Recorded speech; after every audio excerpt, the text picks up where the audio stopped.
Imagine slipping into a girl's dorm, expecting to get caught and face trouble, but instead finding yourself enrolled in college. This is the story of Noah Harrington, a skilled wind mage now stuck pretending to be a student forever, all while hiding secrets that have nothing to do with learning. Story begins in a peaceful night we see inside the house. A valuable necklace lies on a cushion. It's bright and gleaming, but in an instant, it's stolen. The guards protecting it shout out, declaring that a thief has taken the precious item and must be pursued. But the man who grabbed it doesn't think of himself as just a criminal. He possesses magic, which he uses to fight off the guards. To the townsfolk, he's a magician and they're right. Specifically, he's a wind mage. His mother's final advice was to avoid using his powers, but she left behind a huge debt. To repay it, Noah has no choice but to use his magical abilities. Noah Harrington is a fixer.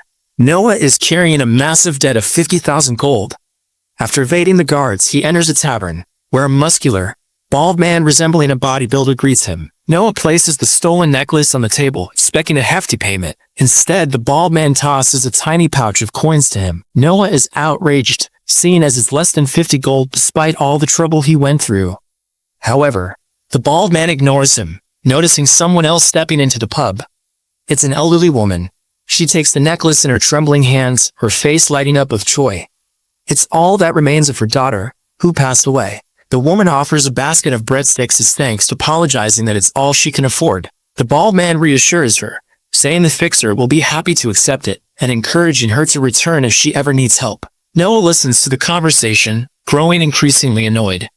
He feels he's doing all the hard work while the bald man reaps the praise.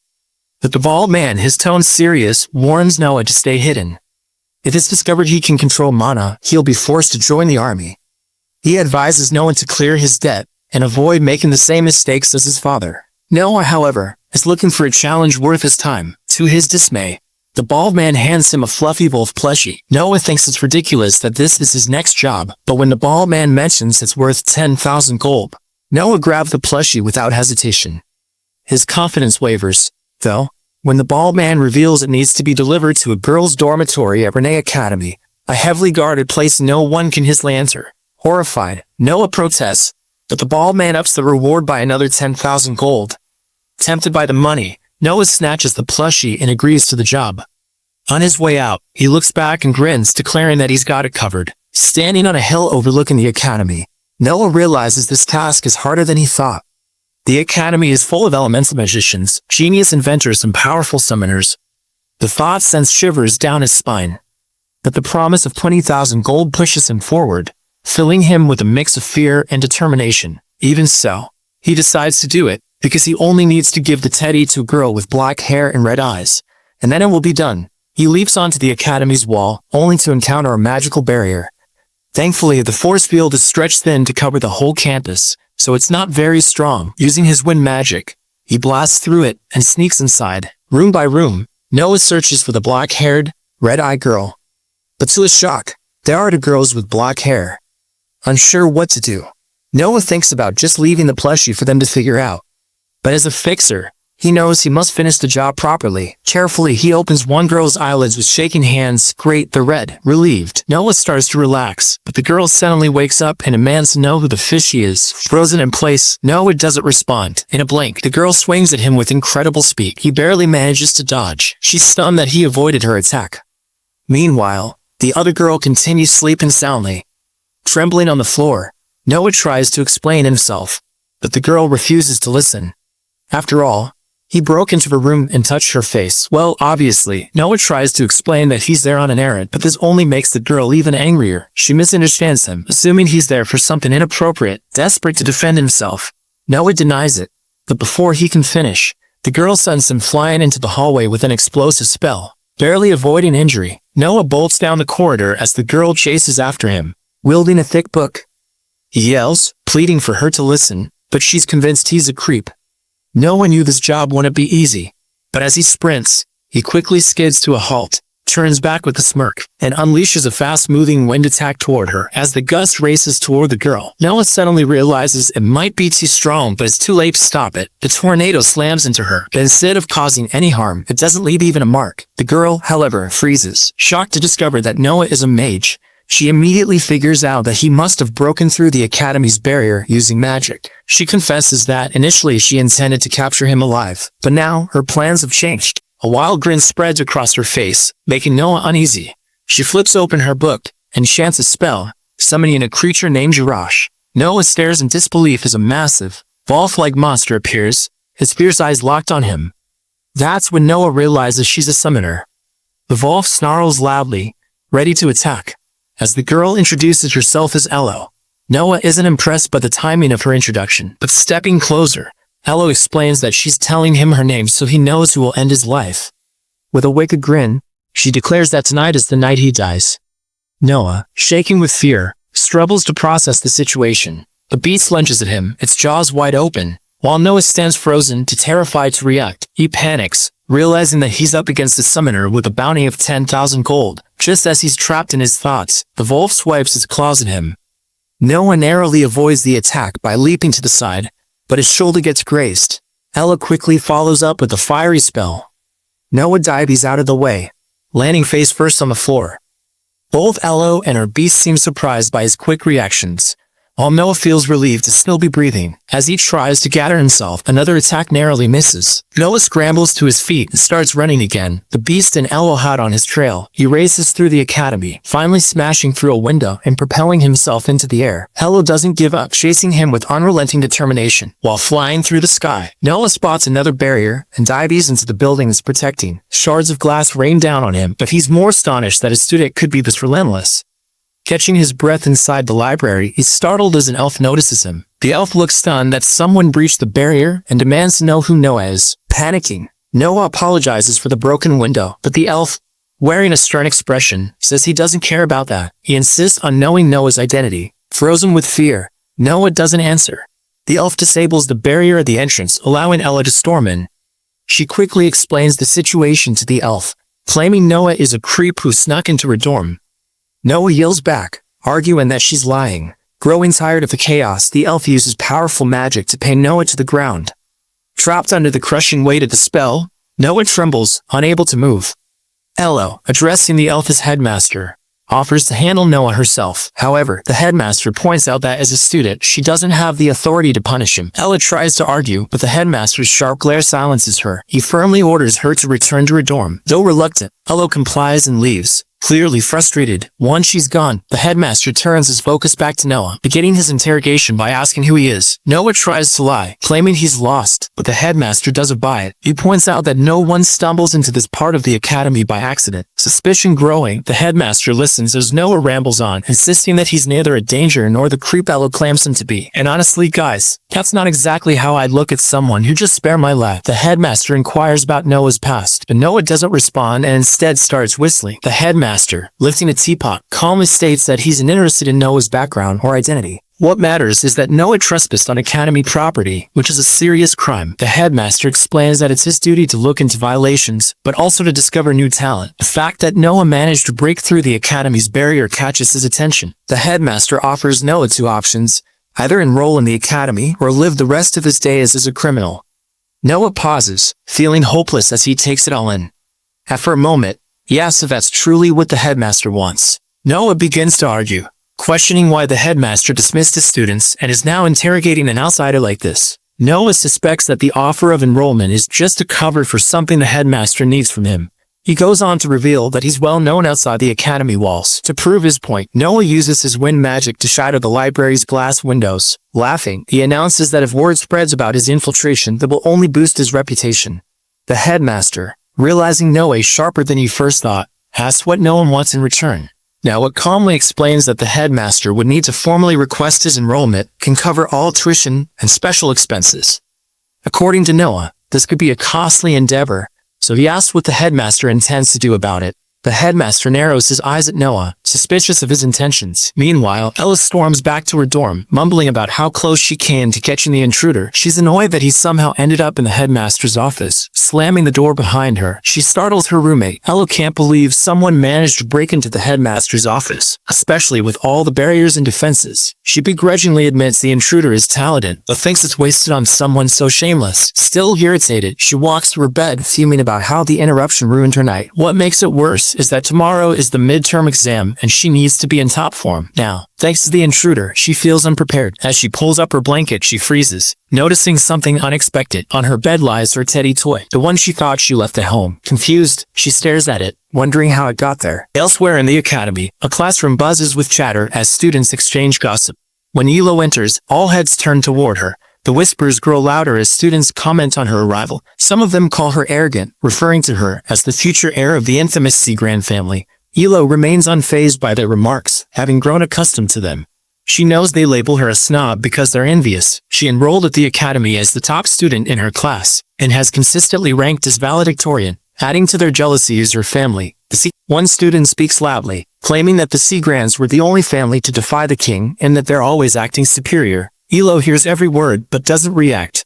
She thinks to herself that if they lack the courage to confront her face to face, they have no right to call her a coward. An explosion erupts under her desk, turning her hands into snakes. The students burst out laughing as it's revealed to be a prank by one of her classmates. Ilo stays calm, unaffected. She is the outsider of the class, constantly drawing attention for all the wrong reasons. Suddenly, an announcement echoes through the hall, instructing all students in the lecture room to head to the arena. No one knows why, and some begin to guess that the lesson might have been relocated. Elo is the first to leave. On her way out, she casts a spell onto the wall. As the other students follow her, the spell activates, turning their eyes into those of a cyclops. One student, outraged, yells at Elo, calling her names, making it obvious she was behind the trick. Meanwhile, Elo arrives at the arena. The supervisor asks about the rest of the students, but Elo stays silent. After a few minutes, the students arrive, clearly furious. The supervisor is shocked by their appearances. Elo hands her a tool, which she uses to reverse the Snake Eye transformation. The supervisor mutters angrily, commenting on the chaos caused by Elo showing up with snake fingers and the other students looking like creatures. She wonders aloud if the dungeon gates might have opened. She fires the neutralizer at the students, restoring them to normal. She warns them strictly, stating that there will be consequences if they misuse magic again.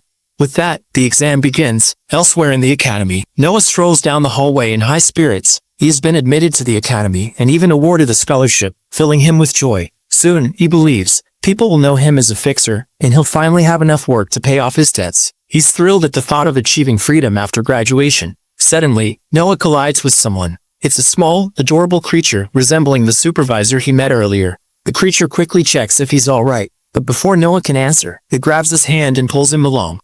The creature hurries him, explaining there's no time to waste as they're running late.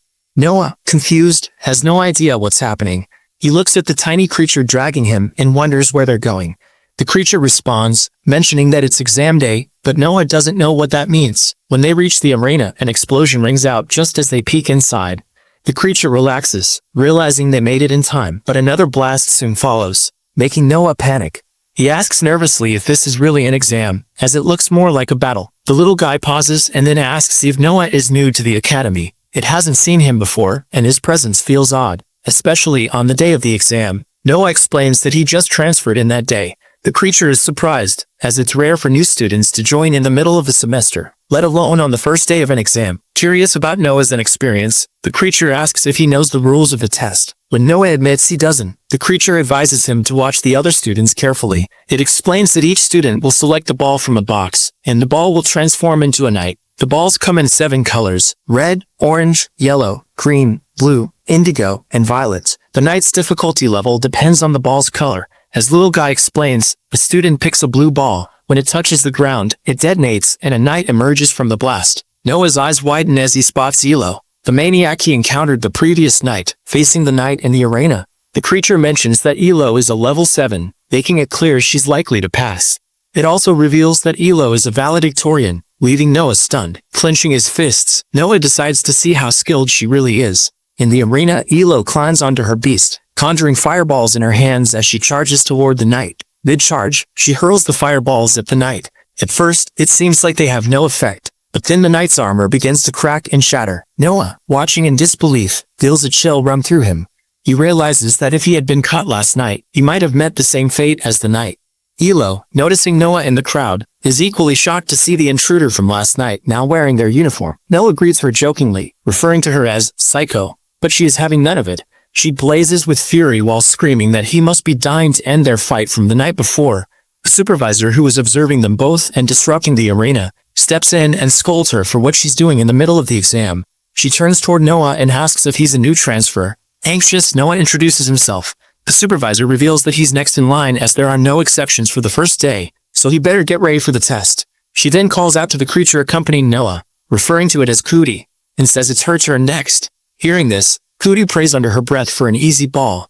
To her delight, she receives the yellow ball, which she knows is a piece of cake. She tosses the ball onto the ground, preparing herself. Like something straight out of a Pokemon battle, a heavily armored knight with a lengthy sword emerges from it. Noah watches in shock, unable to believe that something like that came from such a tiny ball. Cootie, undeterred by it, pulls out her own attack, which is a small magic cube. As the knight is about to attack, Cootie starts moving the cube and throws it towards the knight. As it hurls toward him, the cube opens up into a net and traps the knight in place. With that, Cootie passes the exam, making her excited. Noah claps for her, saying she's way gentler than the psycho Illo, who just shredded everything into pieces. The supervisor then calls out for Noah's turn, and he's pretty excited about it. Noah confidently steps into the arena while other students chatter about how confident he is even as a new student. The headmaster is also there, watching to see what Noah is capable of. Approaching the box, Noah feels anxious about what he might get, as he fidgets with the magic balls. The violet one floats and swooshes into his hands. Noah is shocked as the ball flies into his hand by itself. As he pulls his hand out, everyone in the arena is stunned that he got the violet ball on his first day. According to the chatter, it's one of the most difficult, even making seniors fight for their lives in front of it. Illo thinks this might be Noah's first and last day at the academy after getting that ball. Cootie covers her eyes in fear while the supervisor is excited, having not seen a level 7 battle simulation in a while. However, she flinches when she notices the headmaster standing beside her, quickly changing her words to say it might be too much for Noah since he's new. The headmaster is also excited to see what Noah has to offer. Meanwhile, Noah is completely confused by all the chatter around him. Noah, looking at the ball in his hands, throws it on the ground while relaxing and wondering why everyone was so nervous about it. As he does, a massive blast fills the arena with the sound of heavy creaking echoing through the air. Meanwhile, Noah is whistling confidently, thinking it's the same size as the yellow ball. However, his expression changes when the creaking doesn't stop, and the knight continues to grow in height. Before long, a towering knight stands in front of him. Noah is in disbelief that he has to face this massive tank of a knight. As this happens, other students start to worry about Noah facing a level 7 knight, fearing it might just wreck him. Noah feels a chill run down his spine. But as he glances at the other students, he realizes there are a lot of eyes on him today. He knows he has to do something. As he's thinking about it, the mighty fist of the Violet Knight swings toward Noah, who dodges it by inches. The knight follows up with another attack, and Noah tries to evade it by sprinting. Despite its power, the Violet Knight doesn't seem to catch Noah, who is pretty fast. However, Noah is shivering intensely, thinking that if the attack had hit, he would have been dead. The crowd, watching the dodging, starts chattering about how fast he is, while Illo is also confused about what's happening with Noah. As they chatter, the Violet Knight swings its massive arm at Noah. He waits for a moment and then leaps into the air to dodge it. The other students are surprised by his long jump. The Violet Knight isn't done yet. It swings its weapon toward Noah, but this time he doesn't manage to dash or dodge, leaving him stuck in its path. Noah, wondering what he's supposed to do in this situation, remembers the moment when his mom punished him for using magic in front of people. Noah, holding a chair above his head, argued with his mom, who worked as a cleaner at a pub. She reminded him that his father had been drafted because he could use magic, so he needed to be careful. Despite her warnings, Noah used his spell on the table, making it levitate. His mother noticed and scolded him for it. She then approached Noah and, to his shock, hugged him tightly, pleading with him not to use magic, at least not in front of others. Coming back to the present and remembering his mom's words, Noah uses his hands to channel a wind portal in front of him, shooting it toward the incoming weapon of the Violet Knight. The force is so strong that the weapon is deflected and strikes the protective force field surrounding the arena, shattering it. The supervisor, seeing this, is shocked that the weapon just broke through the force field. The students standing below the incoming shards of the force field freeze in shock as the sharp pieces hurl toward them. But to everyone's surprise, the shards don't drop. Instead, they start floating in the air. The students are confused, thinking it's a defense mechanism, but one of them is stunned when they realize it's the new transfer student controlling the shards. Noah is using his magic to gather the shards in the air, forming them into a large ball. As he does, he realizes he's used the spell before, but doing it in front of everyone makes him feel like he's betrayed his mother. With that thought, he throws the shards at the knight with all his might, and they pierce straight through it, landing back on his feet. Noah knows it is pretty late to follow his mom's orders, so he loads up his wind power in his hands, empowering himself.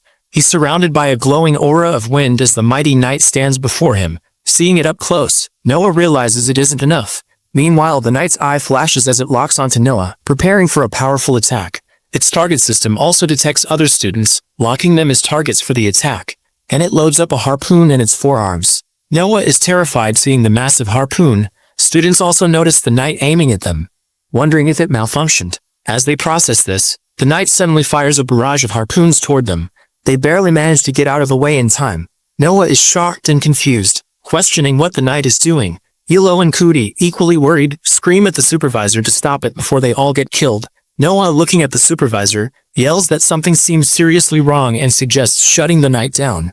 The supervisor, frantically scanning the blueprint, is confused as well, reasoning that the knight's armor should be too thick to be pierced like that. Meanwhile, Noah pulls his hair in shock, struggling to make sense of what's happening at the academy. Suddenly, another harpoon hurtles toward him, forcing him to leap to the side just in time.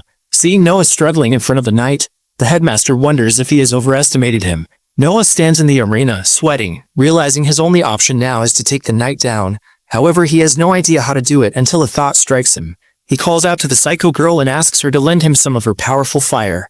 Ilo, full of ego, yells back that it's his exam and he shouldn't be ordering her around. Noah, pointing at the knight wreaking havoc across the arena, shouts that it will take them all down if they don't act quickly. Hearing this, Ilo becomes worried and reluctantly agrees to help. She summons a massive fireball in her hands and hurls it toward Noah, while he prepares his own spell. Using his wind magic, Noah creates a whirlwind above him and combines it with Ilo's fire blast, amplifying its size before sending it toward the knight. As it strikes, the knight begins to burn from the inside out. Noah clenches his fist, channeling more wind power into the attack. When the flames finally subside, everyone is shocked to see the knight melting and barely holding itself together. It's the new student's accomplishment, and even Noah himself is stunned by what he's done. Realizing the reality of his victory, he cheers for himself in joy. Meanwhile, Supervisor screams in disbelief at the destruction of her prized golem. Noah turns to Ilo, giving her a thumbs up and calling it a great team effort. Ilo, acting nonchalant, dismisses him as childish, while Supervisor trembles with regret in the background. Furious, she screams for both Noah and Ilo to come to her office. As they walk toward her office, the entire hallway erupts in cheers for Noah's victory over the violent knight. Ilo, still jealous, scoffs, calling the celebration pathetic. Noah mocks her, asking if he's so pathetic. Why hadn't she knocked the knight out on her own? This remark infuriates Ilo even more, as she helped him.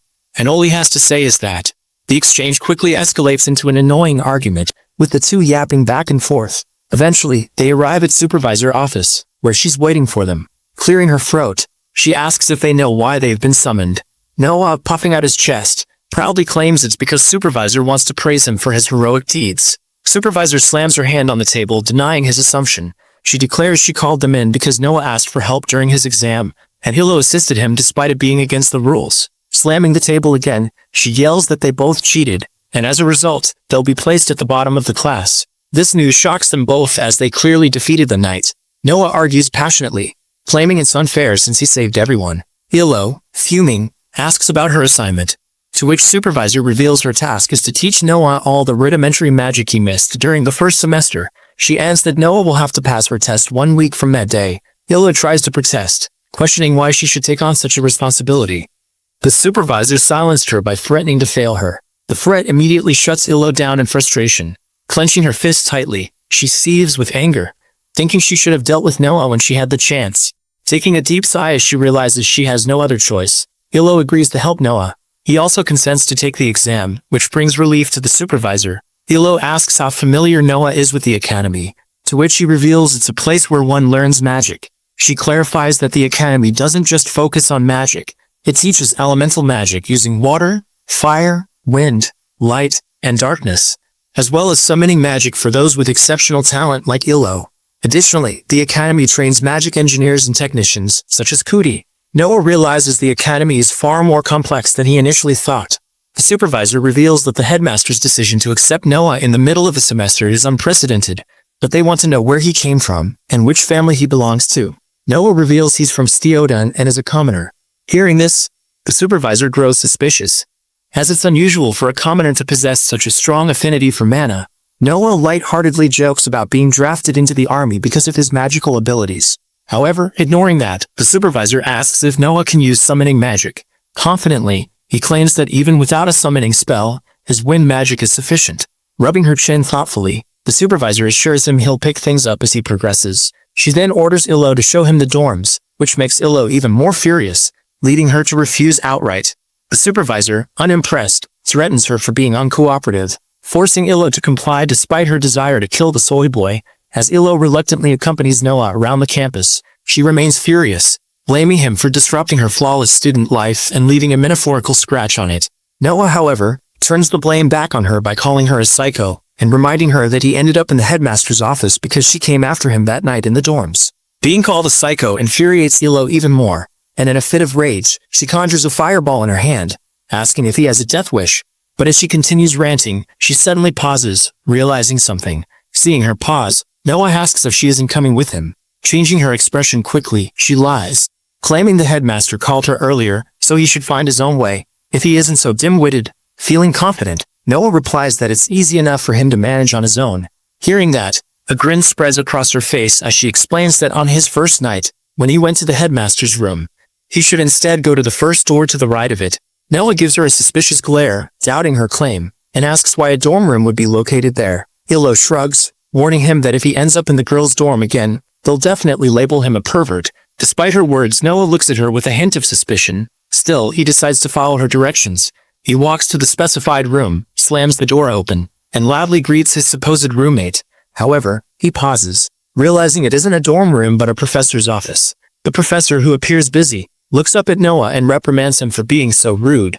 As night falls, Noah finally reaches the actual dorm building, realizing that Illo has tricked him and made him look like a fool. From one of the rooms, Illo notices him and bursts out laughing, proud of how she made him look ridiculous. Noah yells up at her, accusing her of deliberately giving him the wrong directions. Slipping back under her blanket, she smugly replies that it's what he deserves for being rude to her. Snuggling with the wolf-shaped teddy bear Noah brought for her, Illo drifts off to sleep.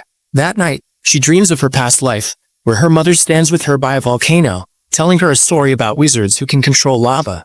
The wolf teddy is there too. Illo is just a child at the time and thinks the story is incredibly cool. Her mother adds that in the story, there's also a princess who raised a mythical wolf by her side. Hearing that, young Illo clutches the teddy even tighter, imagining herself as the princess her mother is talking about. As she dreams of this in the present, she unconsciously hugs her teddy even closer. However, as everyone sleeps soundly, a mouse scurries into the room. Spotting the intruder, the teddy's eyes begin to flash with portals. It rises up and stands protectively in front of the mouse. Startled, the mouse freezes for a moment before dashing out of the room in fear. Afterward, the teddy returns to the bed. Meanwhile, in his own room, Noah lies awake, unable to sleep as he thinks about how Illo tricked him earlier. His thoughts are soon disrupted by the loud snoring of his roommate, who sounds like a cricket. Glancing at him, Noah tries to recall something he had been meaning to do. Suddenly it comes to him, and he springs up from his bed. He sits at the table, grabs a pen, and begins scribbling on a piece of paper. He's writing a letter to the server who gave him the delivery gig. Despite his nasty handwriting, he somehow manages to write that he completed the delivery and is now enrolled at the academy. The next day, Illo angrily informs Noah that she will only train him for 30 minutes a day during lunchtime. She's fuming, unable to comprehend why she has to waste her time on someone she considers trash like Noah. Meanwhile, Noah, watching her rant, feels disheartened, but warns her that he won't tolerate her attitude. He reminds her that the headmaster himself enrolled him in the academy, and that failing one subject won't be enough to get him kicked out. Hearing this, Illo grows nervous, realizing that if he refuses her tutoring, the supervisor might give her the dreaded F she's terrified of. The thought makes her anxious, especially since she carries the immense responsibility of being the heir to the Sigrin family. Seeing her worry, Noah smirks, realizing he has her completely cornered. However, thinking of himself as the bigger person, he decides to let Illo tutor him. Mockingly, he tells her she should say please. Illo agrees, barely managing to control her rage, and reluctantly pleads with Noah to let her tutor him. Noah calms her down and asks when the lessons will begin, to which Illo curtly warns him not to talk to her unless they're in a lesson. Saying that, she turns and leaves, leaving Noah to sense her edginess. In the classroom, other students gather around Noah, praising him for his impressive wind spells. Feeling proud, Noah boasts that he doesn't want to reveal his secrets, but could teach them, for a price. The room suddenly falls silent as Illo enters. Everyone's attention shifts to her, making Noah confused about the sudden change in atmosphere. It's then that he notices a mischievous student discreetly preparing a bubble spell in his hand. Observing this, Noah realizes that Ilo is an outcast whom the students love to bully. He could have turned a blind eye, if something inside him won't let him ignore it. Soon, the student shoots the bubble spell toward the unaware Ilo. However, just as it's about to hit her, it stops mid-air, blocked by a powerful wind spell. The mischievous student is shocked and confused, but quickly turns furious upon realizing it was Noah who intervened. Meanwhile, Noah, with his classic nonchalant whistling, ignores the angry student entirely. Ilo, still unaware of what's happened behind her, glances back briefly before returning her focus. Moments later, the supervisor enters the room carrying multiple bomb balls. She announces to the class that it's Magic Engineering Day and asks if anyone wants to work with the explosive devices. She pauses, scanning the room. The class remains silent. But Noah, itching to pull a reverse prank on the mischievous student, decides to act. Using his wind magic, he subtly forces the student to stand up from his seat. The student, shocked and confused, finds himself standing against his will, which is enough for the supervisor to choose him as the volunteer. Rubbing the back of his head nervously, the mischievous student hesitates and stammers, claiming he's a summoner and that engineering should be left to the Banians. The supervisor doesn't like his response and shoots him an angry glare, saying that if he has an issue, he should protest to his father, who shockingly is the headmaster. Hearing this revelation, the headmaster's son, Aaron, reluctantly steps forward. Meanwhile, Noah, upon learning Aaron's identity, gets greedy, thinking that as the headmaster's son, Aaron must be wealthy, and he should try to befriend him. As Aaron grips the bomb ball, it begins vibrating in his hands, making him even more nervous. Noticing his discomfort, Goody hesitantly raises her hand and volunteers to assist, eager to try her hand at it. The supervisor approves and allows her to proceed. Goody approaches the device and quickly dismantles it with precision. The supervisor instructs the entire class to observe her closely, emphasizing that they can't always rely on summoning magic. She then turns to Aaron and asks pointedly about, what will Aaron do if he can't use magic or run out of mana? This question makes him anxious while the teacher pushes her glasses up and reveals that the device could save his life. Meanwhile, Noah is snoring in the back row. Other students, noticing him dozing off, start chatting, speculating that he must be tired from using so much wind enchantment back at the arena. The supervisor also notices him and points a finger at Ilo, gesturing that she has only 1 week left to train him. After the class, all the students head to the cafeteria for lunch. As Ilo is about to sit down, she notices some water chestnuts placed on her seat by Aaron as a prank. Glancing at Aaron, she's about to react when Noah swoops in and sits in her seat instead. Noah quickly feels something under his bum and casually removes it, saying someone must have left it there. As he throws the chestnut, it lands directly on Aaron's plate, making him tremble in anger. Aaron struggles to control his rage, but it's enough so he confronts Noah, loudly asking what family Noah belongs to. Biting into his baguette, Noah replies that he doesn't have a family, which makes Aaron realize he's a commoner. Other students in the cafeteria overhear Aaron's words and are shocked.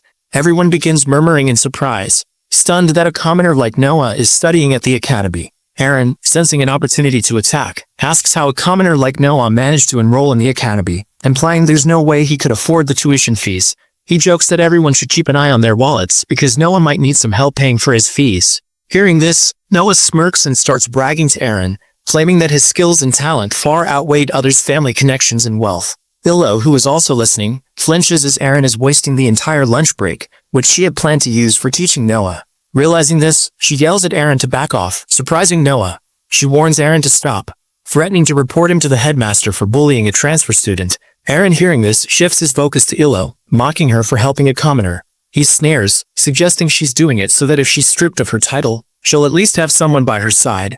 He derides both of them, calling them a useless duo of a commoner and a fallen noble. After lunch, Ilo takes Noah to an empty classroom. Noah, referring to Ilo as his teacher, starts insisting they jump straight into practical lessons instead of focusing on theory. Annoyed, Ilo firmly reminds him that she isn't his teacher, to which he casually shrugs, pointing out her attitude.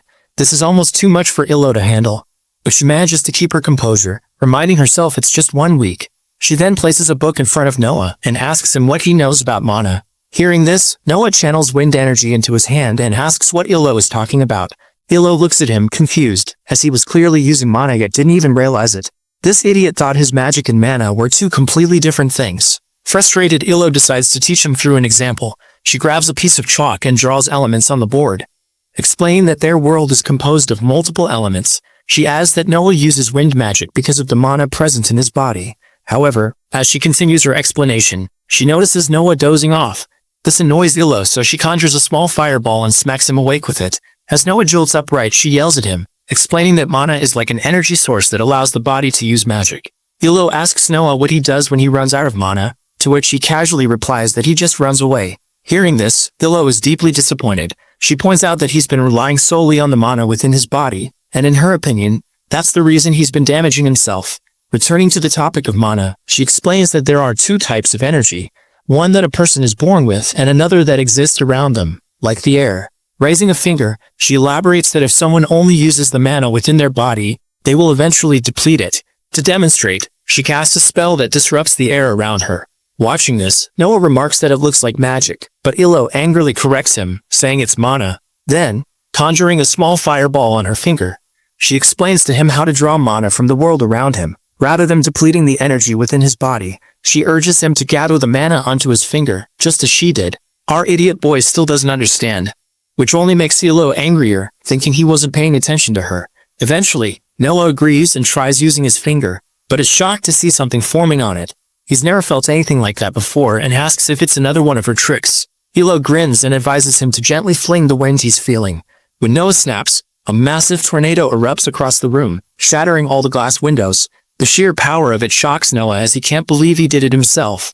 Meanwhile, Ilo realizes that Noah is more talented than she thought and begins to understand why the headmaster allowed him to enter the academy mid-semester. In the headmaster's office as he works, Aaron sits in front of him. The headmaster inquires if Aaron has met the new student, which makes him nervous, thinking his father might know what happened back at the cafeteria. However, to his surprise, the headmaster praises him and advises him to continue what he's doing, believing it will help bring out the best in Noah. Aaron can't believe it and argues that Noah isn't a summoner and that his father has overestimated his worth. But to his shock, his father expresses confidence in Noah, stating that he will prove himself in the future, just like Aaron did when he was adopted years ago. Back in the classroom, Noah is still shocked that he just produced such strong energy on his own. Trying to act nonchalant, Ilo reveals to Noah that the academy is filled with mana and that what he did was simply use it. Despite her dislike for Noah, Ilo feels a sense of pride, as under her teaching, he was able to harness mana. She's relieved that their lesson isn't taking as long as she expected, and is glad she won't have to give him extra lessons. After Noah grasps the basics, Ilo tells him to open the basic theories section of the book. Noah, realizing he still has to read books to fully understand mana, is a bit shocked. He then nervously asks Ilo if it's their class time already, but she denies it, saying they still have plenty of time since the next class is in the stadium. Noah, anxious about reading the book, tries to make another excuse to go to the restroom. However, Ilo sees right through him and threatens him to open the book. Feeling the pressure, Noah reluctantly picks up the book, but to Ilo's shock, he opens it upside down. She's stunned as he doesn't even know how to open a book properly. Trying to defend himself, Noah lies, claiming he was just confused, which is why he opened it that way. Ilo, now feeling a mix of fury and disbelief, asks him to turn to page 121 and read it. As the book opens in front of him, Noah struggles to even read a single word, causing Ilo to tremble with frustration. This is too much for Ilo, and she yells at the top of her lungs, asking how he expects to pass the exam if he can't even read. Frustrated, Ilo leaves the classroom for the next class, but Noah, disappointed, follows her. She warns him to keep his distance, but since he wants to learn, he insists on staying close. Looking at him, Ilo wonders if he'll even make it through the next class, especially since it's taught by a strict professor. As they approach the stadium, students are already assembled in front of Professor Cyrus. Upon seeing him, Noah realizes that he's the same professor whose room he accidentally barged into earlier. Cyrus also notices them that they're late and tells them to take their seats. As they line up, Sergeant introduces himself to Noah as the in charge of the practical arts, mentioning that Noah is a new transfer. He then reveals to everyone that there has been a major event in the stadium, its departure from the Great Alliance. According to him, this not only impacts the fate of their nation, but also the career paths of all students, and the class is related to this event. He explains that to contribute to the war, they must first learn to survive, so today's lesson will focus on hand-to-hand combat without resorting to magic. He wants to see how they handle themselves when they run out of mana on the battlefield. After explaining everything, he asks for volunteers. Everyone hesitates, but among them, Aaron raises his hand, eager to try. For his opponent, he chooses the new kid, Noah. Smirking at Noah, he mocks him, suggesting that Noah will probably refuse. Aaron knew Noah's only talent was wind enhancement, so hand-to-hand combat without magic would heavily favor him. Aaron walked toward the ground, recalling his father's words comparing Noah to him. Meanwhile, Noah stood there yawning, which only made Aaron more furious. In his rage, Aaron warned Noah that he wouldn't leave unscathed. but Noah seemed tired and low on energy. After too much talking, Cyrus stopped them and announced the start of the fight. As Eren and Noah faced each other, Eren quickly clenched his fists and, while yelling, leaped at Noah with full force. However, with just a quick tilt of his head, Noah dodged the attack. Eren follows it up with another punch, but Noah dodges that as well by bending down. Eren then launches a barrage of attacks, all of which were dodged by Noah. Shocked, Noah realizes that he was facing a weaker opponent than he expected, as Eren is just a beta. Observing the fight, Kuti begins to explain what it means to be a Banyan in the kingdom. She reveals that she is a Banyan, which signifies someone with weak magical power, but a specialization in magic engineering. Lostels, like the headmaster, are born with magical talent, but their population is small compared to others. Among humans, there is only a 20% chance of being born with magical powers, and even fewer can wield notable magic like Noah, Yellow, and a handful of other students. As for those who can't use magic, Kuti confidently believes she could easily overpower them with her large robot, Rukumatan. While murmuring these thoughts to herself, a nearby student overhears Kuti and looks visibly uncomfortable. Realizing this, Kuti quickly tries to clarify, insisting she didn't mean any harm. According to Kuti, most wizards in the kingdom are weaklings, for example, Eren. They assume they're chads, simply because they can use magic. Returning to the fight, Eren is furious at missing all his hits. In frustration, he yells, announcing his final blow. However, as he swings, Noah easily dodges by jumping, causing Eren to crash face first onto the ground. Kuti observes Eren and finds him pathetic. She notes that as a wizard, one can only acquire a limited number of skills during their time at the academy. And if too much focus is placed on magic, they can't develop physical strength. Eren struggles to his feet, gasping for air and clearly frustrated. Meanwhile, Noah mocks him, asking if that's all he's got before casually revealing that he hasn't even started yet. Eren, trembling with rage, clenches his fists and curses under his breath in frustration. No one notices Eren's persistence, but knows he should finish the fight quickly as it's starting to drag on. He dashes toward Eren with impressive speed, leaving Eren shocked by how fast he is.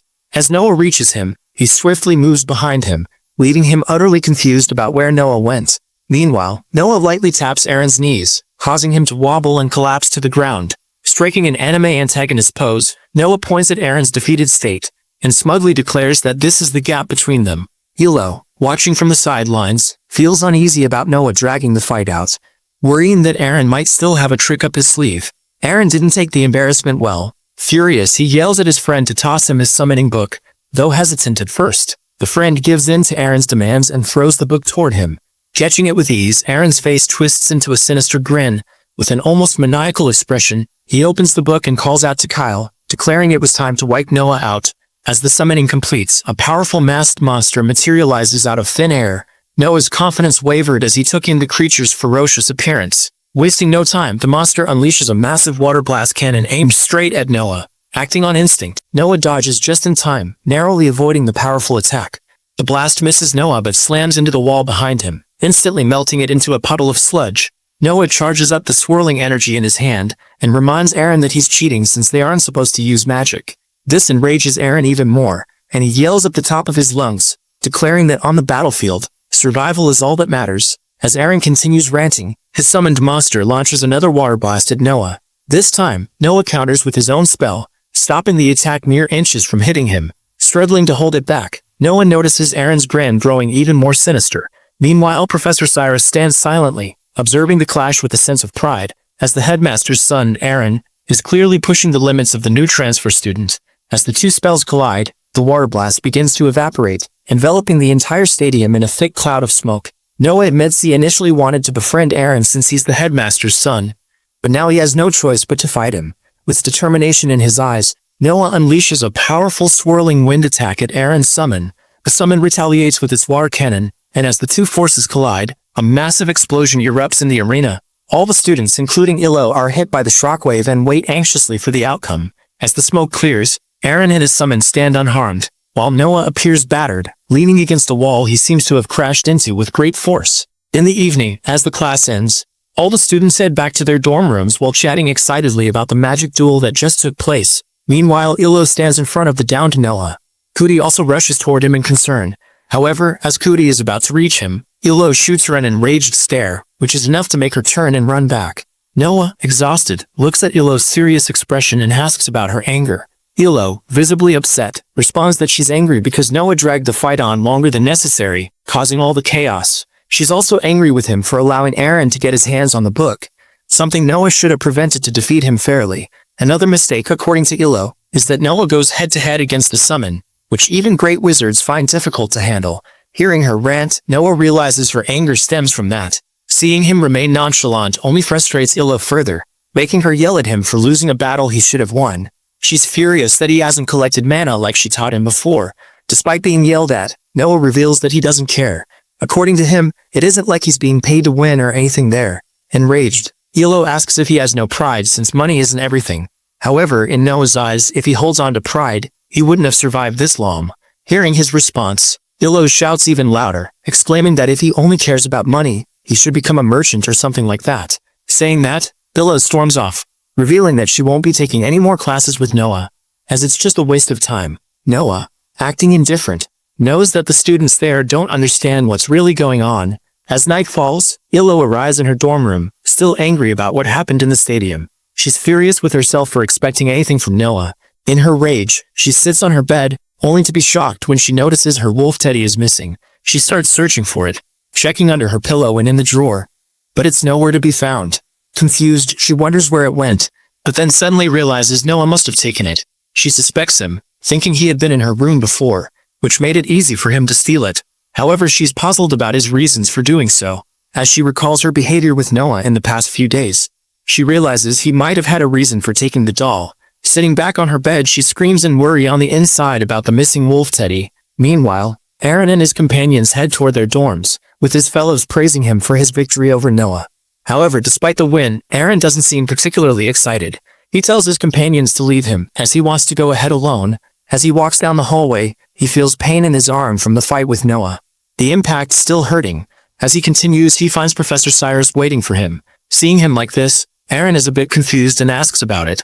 Professor Cyrus reveals that Eren's father is waiting for him in the office. As Eren walks into the office, he notices his father with a smile on his face, greeting him warmly. His father reveals that he has something important to discuss, and asks if Eren minds. With a nervous laugh, Eren replies that he doesn't mind and is free to talk, so they can discuss whatever it is. Hearing this, his father asks him about his roommate and his school routine. Meanwhile, Eren grows more nervous, noticing a change in his father's demeanor, which is unlike him. However, his father quickly shifts the topic and gets to the point, asking Eren about being rude to his professors. Hearing this, Eren becomes even more nervous and a bit scared.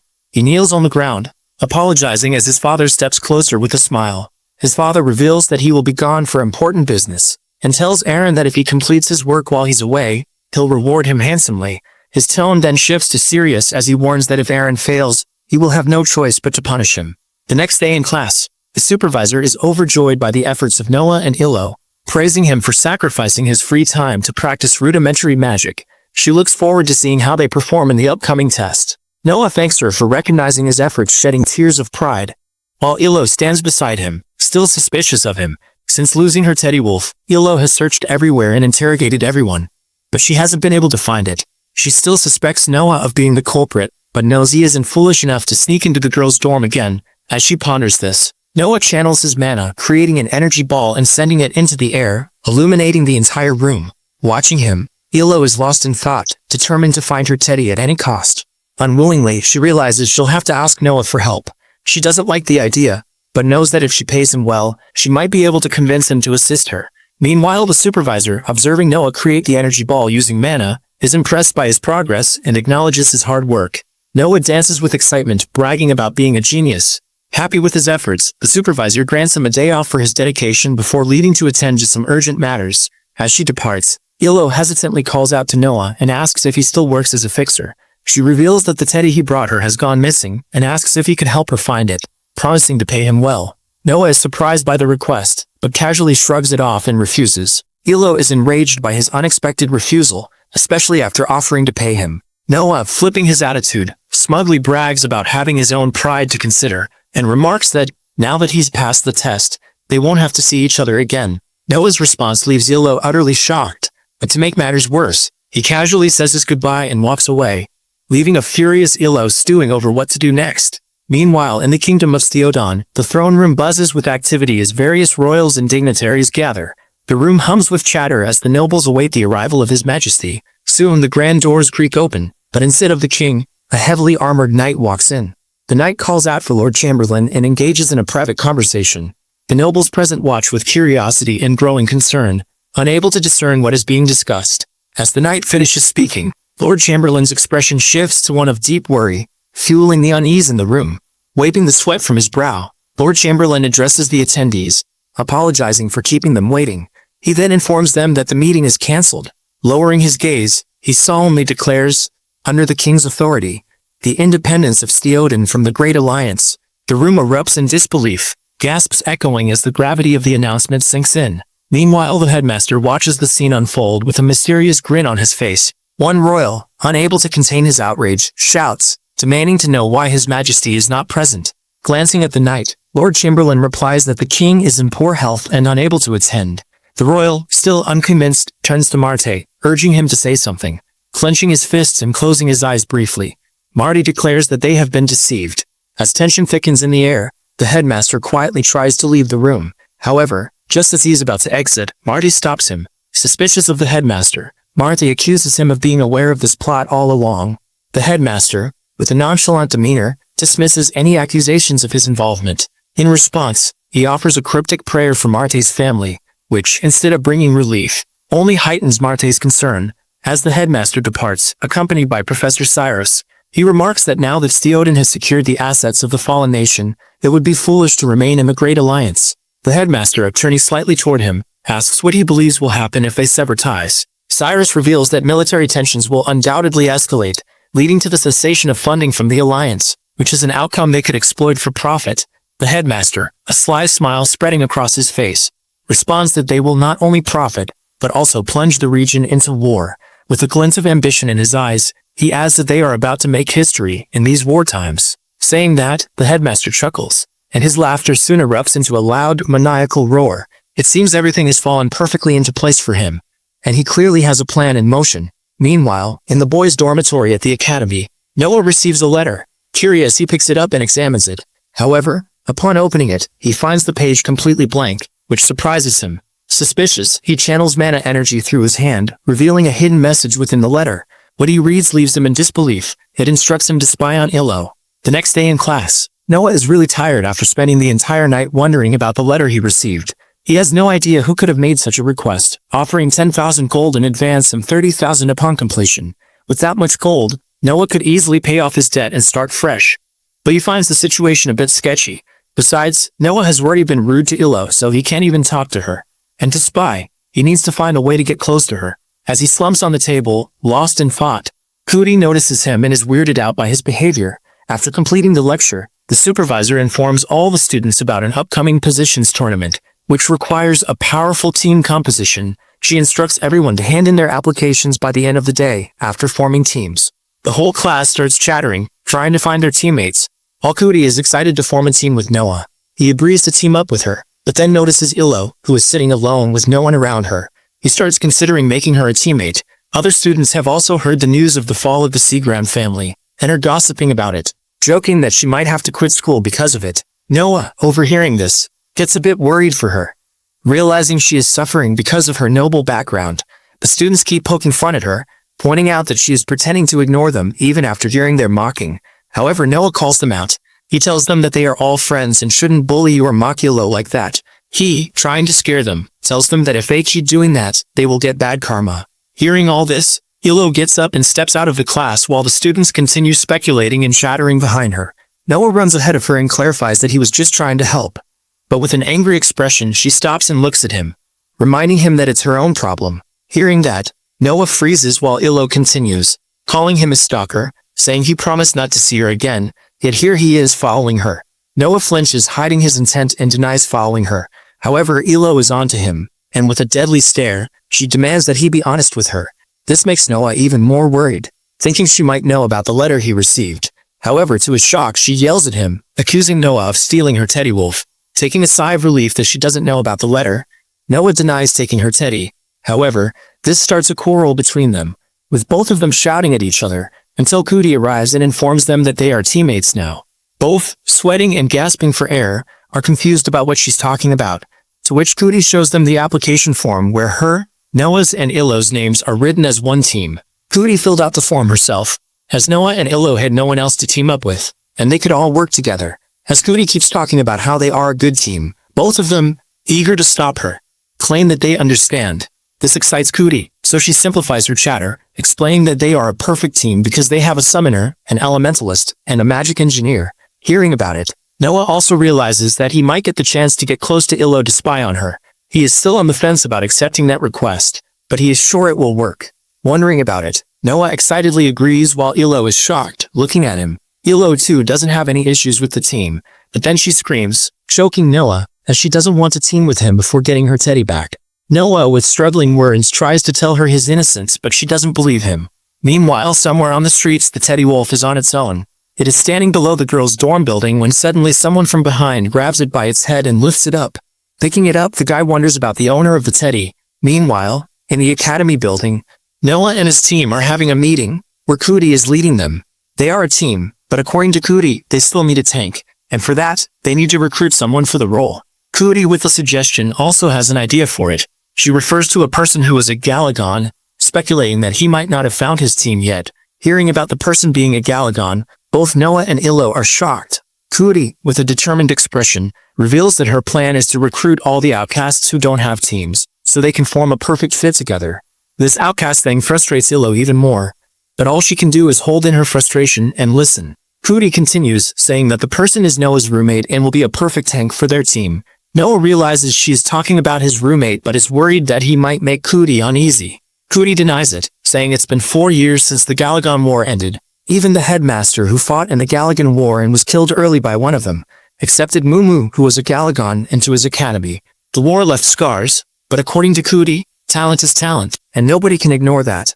However, Noah is hesitant, as his dad also died fighting in that Galagon War. Cootie, trying to make him understand, tells him that the Galagons weren't to blame, as it was their king who started the war.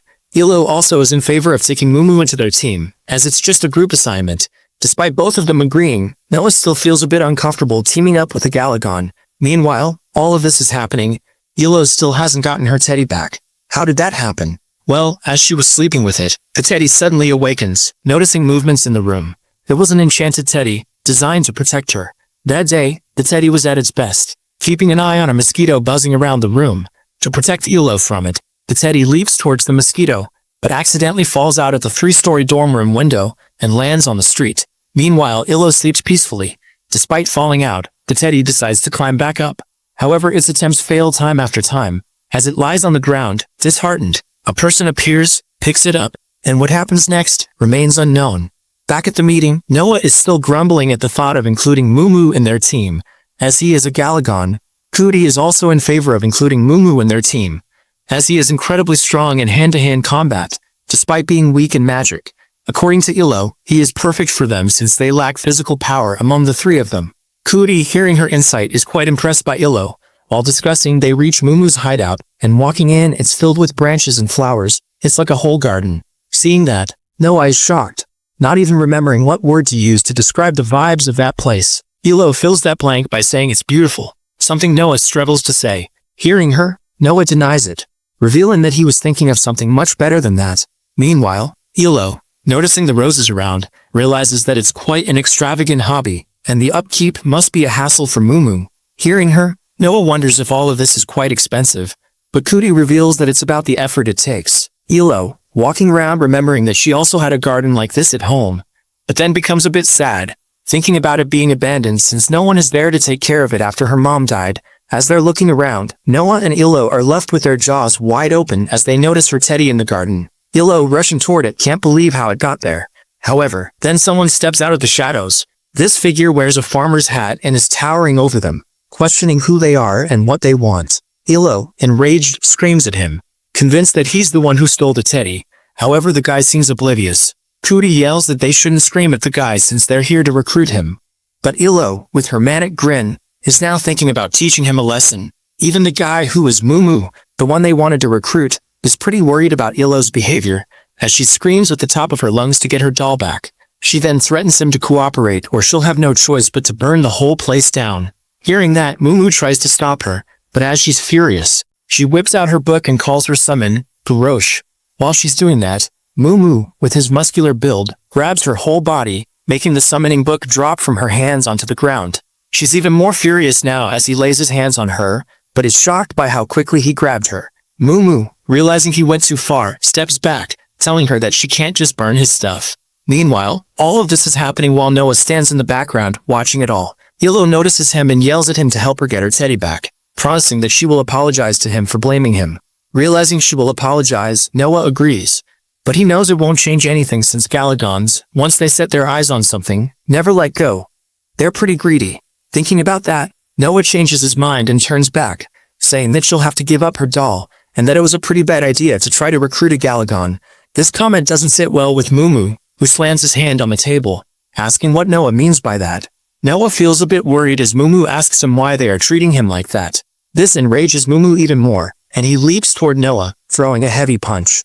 However, Noah, with his classic sidestep, dodges it, revealing that Mumu is as terrifying as everyone says as he could kill someone with that punch. Mumu, trying to clear himself, reveals that he was just trying to make them leave, to which Noah reminds him about the Galagon War and their role in it, blaming him for starting the war.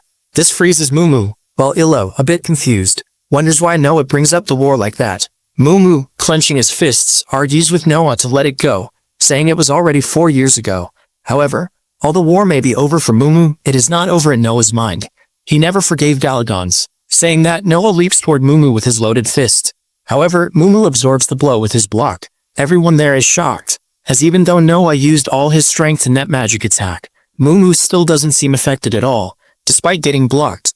Noah channels his wind spell in his hand, revealing to Mumu that he heard they could rip someone apart with their bare hands. This comment enrages Mumu even more as he clenches his fist, veins popping, and swings at Noah while screaming that what Noah said was just a rumor. Noah dodges but realizes that if it hits, he'd be sent flying.